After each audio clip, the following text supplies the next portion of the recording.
Hi everyone, it's Vladka for Cottage Cuts blog and thank you very much for joining me today. I'll be sharing this fun spring project and show you how to create this simple decor and also paper flower bouquet. So, let's start. For today's project I will use a wooden photo frame approximately 6 inches wide and 4 inches long, and of course Cottage Cuts dies. Here I have 3D flower number 3 die with which I will create such daisies. I also prepared some greenery which I cut out with white cardstock and colored it with green distress inks, and I will show you later how to do it. First I will show you my way to put together this beautiful daisy, and for this I will use a piece of fun foam and this tool with round tip. First I'm going to curl the petals and I'm going to start with the biggest layer of the flower. And after all these petals are curled, I will press my tool with round tip against the flower center, and this will cause the flower to raise all the petals. And I'm going to do the same with all these layers.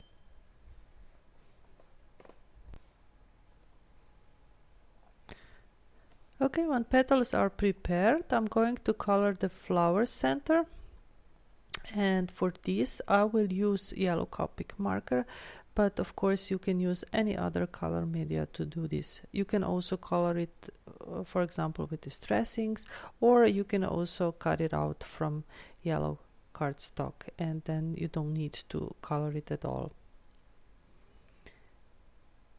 Next step is to put daisy together. For this I will use glossy accent glue. This is my favorite glue, and I have it in this special plastic bottle with fine tip, and this allows me to use a really small amount of glue and also prevent the tip to get clogged. Also here I will start with the biggest petal and glue slightly smaller one on the top of it. But as you can see, I moved petals of the top layer a little bit away from the petals of the bottom layer. I will continue the same process with another 2 layers, and at the end I will glue also the flower center on the top of it. And this will also finish our daisy. And later you will see that I already prepared more of them, and I will use 5 of them for the whole project.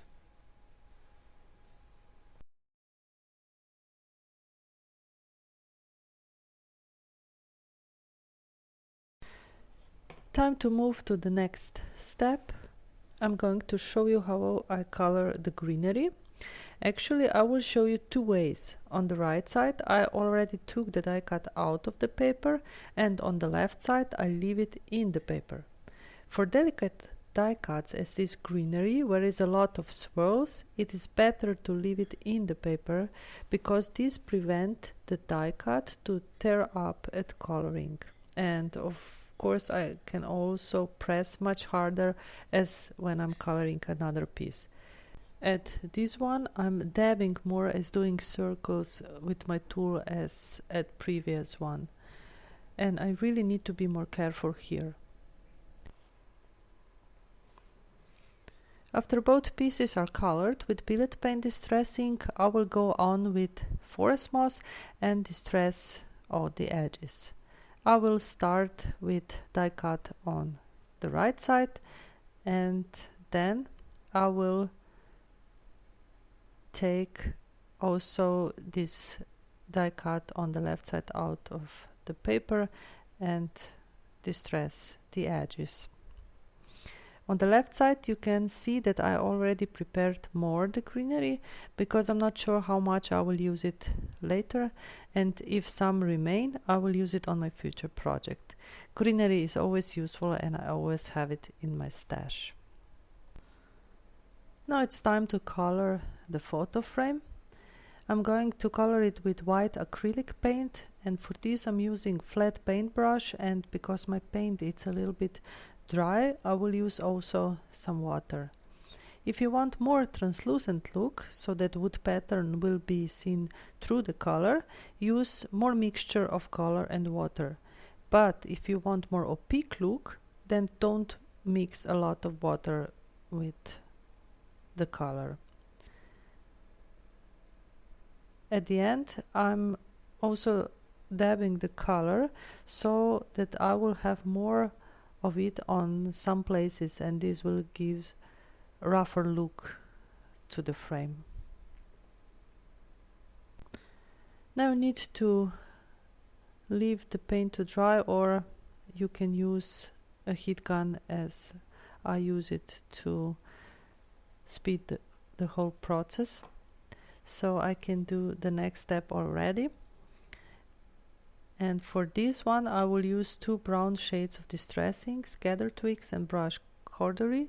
First I will use lighter one and roughly dab with Distress ink directly on the photo frame. And I'm going to repeat the same with darker shade of brown Distress ink.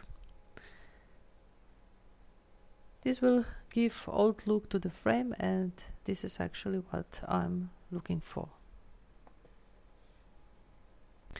I'm going to decorate the frame with some greenery and 2 daisies, but I'm going to skip this part in the video, otherwise it will be too long. But you will see I just put swirls and flourished on both corners and glue daisies on top of them. I also prepared additional piece of white cardstock and cut it out with this cross stitch red angle die, the second biggest one, and I already printed Hello Spring on this piece. Now I'm going to use some string and put both edges through the hole I made on the red angle, and then I'm going to drag both corners through the loop, and this will give me a nice loop at the top. Next step is to glue the string on the back side of the photo frame, and this I'm going to do with some tape adhesive and then cut off the rest of the string. But if you want, you can attach also other sides the same way I did it here with the top of the red angle, but I finish it here and my wall decor is finished, and I will go on with the bouquet.